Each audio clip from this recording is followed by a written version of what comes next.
உற்சாகமான வணக்கம். வாசிப்பெரும்பு 794. நான் இன்றைக்கு இந்த திருக்குறள் ஒன்றை வாசிக்க போகிறேன்.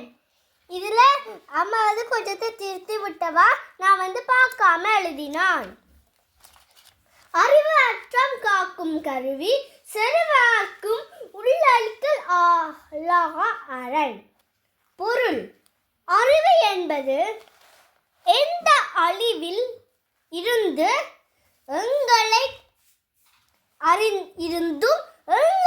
காக்கும் கருவி.